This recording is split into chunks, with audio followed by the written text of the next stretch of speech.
Joining me on the line now to talk all things Arsenal transfers is James Benge. He is a journalist from the Evening Standard who specialises, of course, in Arsenal. First things first, James, how are you? I'm very well, thanks. How are you?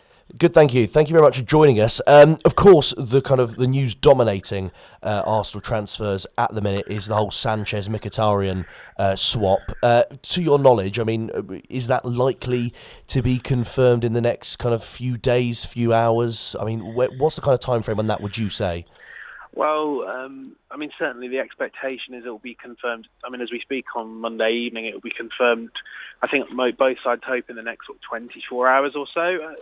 It's always difficult to know when these things will formally be announced because there's so many hoops to jump through. I mean, at the moment, Sanchez and Mkhitaryan today were just sorting out their work permits, updating them to reflect their new teams. But in the modern world of football, two teams like Manchester United and Arsenal want to really announce these transfers with a bang. So, yeah, I would expect them to be announced pretty soon. But, there's always a bit of a wait once the deal's done. Now, obviously, a lot of Man United fans are extremely pleased with buying Alexis Sanchez, Arsenal's arguably best player over the last couple of years. From Arsenal's point of view, Emerick Mkhitaryan hasn't quite cut it at Manchester United, but would you say that's good business by Arsene Wenger? I think considering the situation they found themselves in at the start of January, it's actually very good business by Arsene Wenger. Look, Arsenal wanted to get some money in addition to Mkhitaryan, but I think there was always a kind of deep down an acceptance that they wouldn't. And, the Arsenal's stance on this really changed in the last few weeks of August, or the last few days of August, in that August transfer window, when I think it became apparent to them that Sanchez would not really sign a new contract. They'd kind of known that for a while, but I think late in August they really realised that Sanchez is not going to extend his contract here. And then the issue changed from being one of Sanchez will stay, which is what Wenger said for most of the summer, to Sanchez will only go if we can find a replacement of similar quality. Now, back in August, they accepted a £60 million bid from Manchester City, but they couldn't get Thomas Lamar across the line. And I think the reality is then it kind of looked like they were probably going to lose him on a free. He wasn't playing that well, and it all looked like a bit of a disaster. So to get a player like Mkhitaryan in as a replacement, I think is a very good piece of business. They're buying low on Mkhitaryan. To be frank, I think he's more than a £35 million player, which is what Arsenal wanted for Sanchez. If you look at the performances he put in his final season at Borussia Dortmund, he has the capability of leading a team in attack. I mean, I think he scored something like 20 goals and got as many assists in his final season at Dortmund. He's an exceptional player. He's a player where it didn't really work out for him at Manchester United. But if you look at the standard of attacking midfielders that Mourinho has sold in the past, I mean, names like Mo Salah and Kevin De Bruyne, if anything, it's a mark of quality to be sold by Jose Mourinho. Do you think, obviously, Arsenal fans perhaps didn't want to lose Sanchez at all? Towards the end, there's an argument to say that he was disrupting the dressing room. But to get a player in return, as you said, as opposed to the cash, is that a kind of bonus point as opposed to selling him to Manchester City, where there isn't really a player there that you could have seen going the opposite way? Yeah, and I mean, one thing to bear in mind, when these talks with City began, Arsenal did ask for a player. I think their preference, Wenger's preference, was for Raheem Sterling. So the priority has always been, if Sanchez goes, he has to be replaced. And then I think if you look at that Manchester United squad, again, Wenger didn't get the player he wanted. I think he wanted Anthony Martial. Certainly that's what I've heard. But I think as replacements go, Mkhitaryan's a very good one. He fits the Wenger mould. He fits the sort of new squad that's being formed at Arsenal. This squad with very strong sort of Germanic influences, and obviously, there's another player who looks like he could be coming from Dortmund in Pierre, Emerick, Aubameyang, and then Arsenal putting together one of the sort of most fearsome front lines in Europe. Just before we do move on to Pierre, Emerick, Aubameyang, Thomas Lamar was a name you mentioned just then, and as someone who Arsenal were heavily linked with throughout the summer transfer window. Even reports on deadline day saying that Arsenal put in as much as 90 million for him. Has that gone completely cold? I think Arsenal's focus sort of shifted elsewhere, really, when it became clear that Manchester United were willing to do business. They looked at kind of getting a player out of Manchester United rather than spending. It would have been £92 million again on Lamar. Right. It's a huge investment. He's not had a fantastic season. I think he's still a player that they rate very highly. But I think they also know that they have competition for him, and it's maybe not a deal they felt like they could get done in January. Monaco are under no pressure to sell. I think in truth, if they had gone back in for Lamar in January, I think we probably, if they wanted to get him, they could have been paying over £100 million. That would have been my expectation. The other one they looked at was Malcolm. Again, I think, what other people have reported on Malcolm is that the reason they got cold feet on that deal was at about £45 million. I think there were concerns over his lack of experience, which is something that Mkhitaryan has in abundance. Pierre-Emerick Aubameyang then, a player, of course, as you say, plays for Dortmund at the minute, has got a fantastic goal-scoring record. Seems pretty keen, from various reports, that he'd be open to a move to Arsenal. Arsenal fans, of course, pretty sceptical whenever they're linked with a big player. Of course, the whole Benzema thing a few years ago, I think, is still frequently annoys a lot of Arsenal fans. But is this one that you'd say really has a chance of happening? There's a pretty high likelihood, I would say. I mean, where Arsenal are concerned in the transfer market, I don't think there's any such thing as a cast iron certainty. They've certainly let a lot of players slip through the net in the past. But, I mean, as we speak now, Ivan Gazidis, Sven Mislintat, the head of recruitment, and Hus Fahmy, their contracts guy, are out in Dortmund or have been out in Dortmund, holding talks with the Dortmund hierarchy over a deal for Aubameyang. They can match whatever personal terms is needed.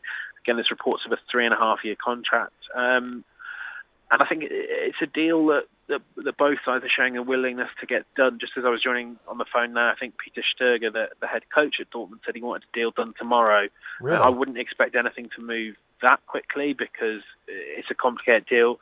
Arsenal are probably going to have to break their club record and spend over £50 million to get Aubameyang in. But he's a marquee name. He's a very good player with a very good understanding with Mkhitaryan. And I think he's a player that Arsenal do quite like. Arsene Wenger's been really reluctant to talk about Aubameyang ever since last week when Dortmund really kicked off at some comments that he didn't really make. But it's a deal that I think, there's a lot of optimism around Arsenal about getting it done. And those comments that he made that the various people within the Dortmund hierarchy picked up on, that hasn't seemed to have scuppered any kind of relations between the clubs. No, look, Dortmund have dropped the guy 3 times in the last 12 months, and it looks like that's a relationship that's really falling apart at the seams.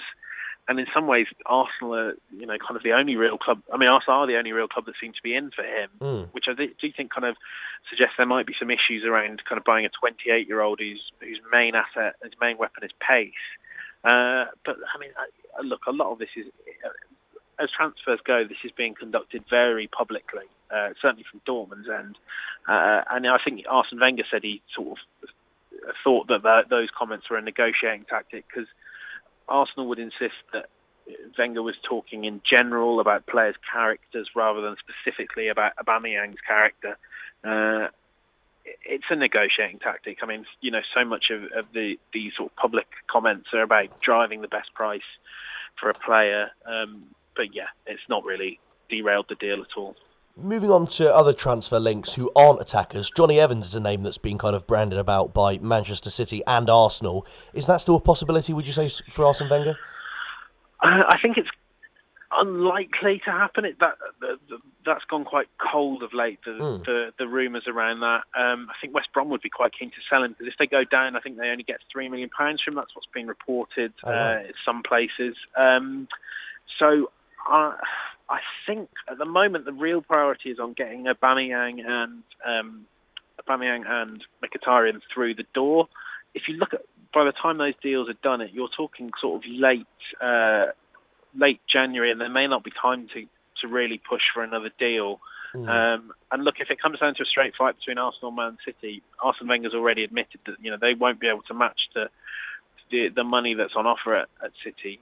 So that the Evans stuff has gone cold. Wenger says he's in the market and he's looking to recruit, but from what I'm hearing at the moment, it's not really what I'm expecting to kind of go across the line this January. Because Arsenal, at least from Arsenal, he could go to City. Yeah, because Arsenal, of course, as we said, if they get Mkhitaryan and Aubameyang over the line, they sold Gabriel in the summer. Mertesacker has already announced he's retiring, and I think is going to be the under-23s manager. Mathieu Debuchy is a player who could potentially be on the way out. I mean, the Arsenal still haven't addressed the defensive concerns, have they? Yeah, it's always an issue.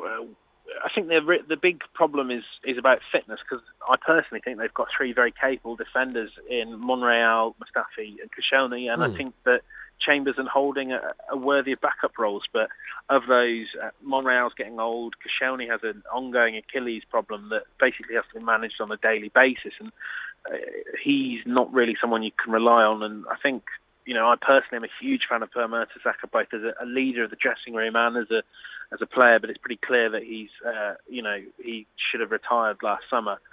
I do think maybe they need to look at getting in a defender, but you've kind of hit the nail on the head there as well with Debuchy. He's someone that Arsenal have been willing to sell for a very long time. Wenger kind of said as much in January. I've never heard anyone, this was a year ago, I've never heard anyone be so publicly condemned as Arsene Wenger publicly condemned Mathieu Debuchy, kind of telling him he's free to go, accused his own player of lying about a move to Manchester City. But they can't, Debuchy's on 80 grand a week and they can't get these wages off the books, which is something I think they would be desperate to do. And if he doesn't go, I don't really see another defender coming in. He's a player that gets a lot of bad press, Mathieu Debuchy, but do we think this season Arsenal fans can kind of, whilst being frustrated, draw a line under it? Because he seems to have, pulled his socks up, got involved in the Carabao Cup, got involved in the Europa League. As you said, he is on 80 grand a week, which probably helps. But, he seems to have got on with it, and Wenger even kind of midway through the first half of the season saying he might get a chance starting again. Yeah, it was all quite surprising, that. I remember saying after one of it was either the EFL Cup games or one of the Europa League games, I kind of remember saying that one of the surprising things about this season has been the sort of unlikely renaissance of Mathieu Debuchy, which I don't think any of us saw coming. But then, kind of only a few days after Wenger comes out and says these things, says he's got an opportunity in the first team. Debuchy comes out and says he wants to leave in January, and I think that's really not helped things. He hasn't played a minute since then, I don't think. Yes. He wasn't on the bench on Saturday either, when Arsenal was kind of just filling out the bench with every defender he could lay his hands on. It's been pretty clear for a while that these two, Arsenal and Debuchy don't really see eye to eye anymore, but getting those wages off that wage bill has been hugely challenging, and I think Arsenal have done quite well to trim back that wage bill, mostly with players that they don't really need since the summer. They made maybe some mistakes. Selling Szczesny was one, but they have done quite well there. But I cannot conceive of a club that could take Mathieu Debuchy's wages off them willingly.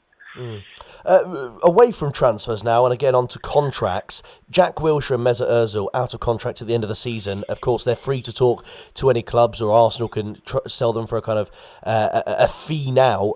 Do you anticipate both of them staying or Ozil leaving? Because Mesut Ozil seems to have been slightly positive on social media recently. If we start with Jack Wilshere, because that's an easier one to answer. Yeah, the talks are still kind of ongoing. They should have been concluded a long time ago. But Jack wants to stay. I spoke to him a couple of months back, and he was really clear on that. He's committed to Arsenal, and he's playing fantastically. He will stay as long as the kind of contract hits his sort of minimum expectation. Again, we've seen reported that there'll be some sort of performance element. There'll be some more add-ons in this contract, which I think is a good idea, because Jack is still injury prone. Wenger admits he's kind of still worried whenever he goes down in a tackle.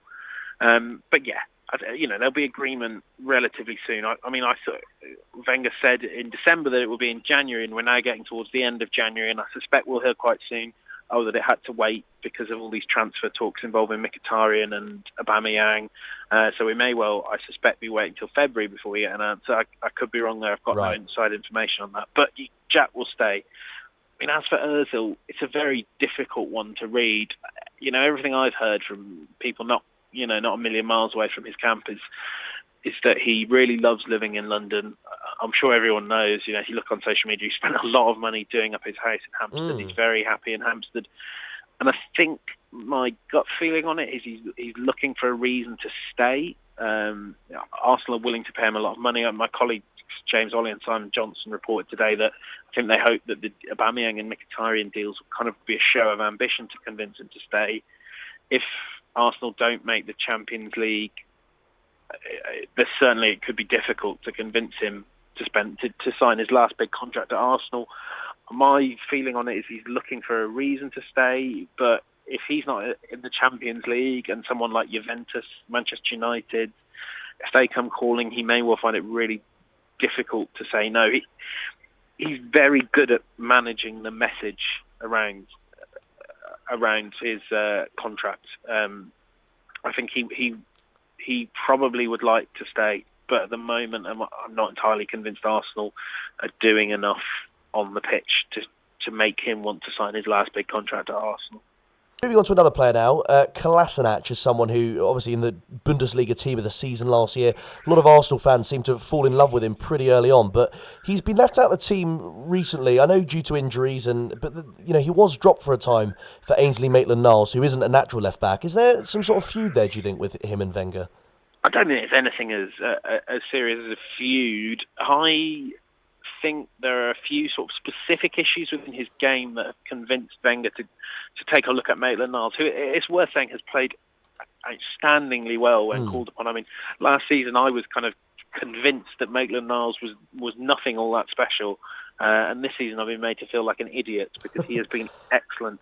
I think the big thing is Maitland-Niles has pace. If you saw the game on Saturday, he was able to outrun Wilfried Zaha. Admittedly, he'd come off the bench and Zaha had been playing the whole game, but that was one of the reasons Maitland-Niles started against Liverpool, was he's got pace, and particularly when so many teams play sort of right wingers that like to cut in onto their left foot, actually having a right-footed player at left back can be quite a good idea. There's been a lot of players saying, why, a lot of fans have said, why are we playing a right-sided central midfielder, right-footed central midfielder at left back? I think that's why, is a lot of players kind of cut in field, and in Maitland-Niles' case, they're cutting onto his strong side. So it's mostly to do with that. I confess I always mean to ask Arsenal about this, and I don't, because I've thought Kolasinac has played really, really well, and I think he has not really done anything to deserve being dropped. But then Maitland-Niles has played really well as well, so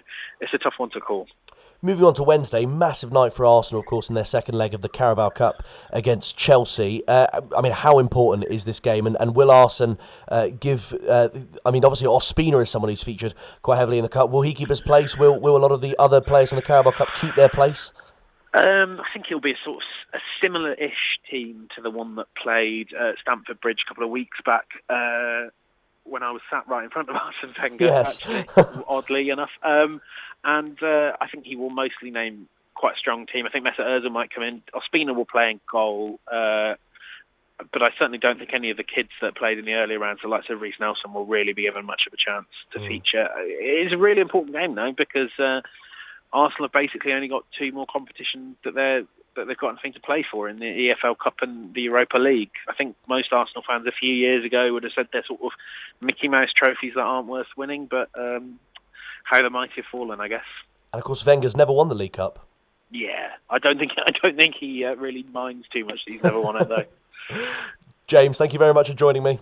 Pleasure, thank you.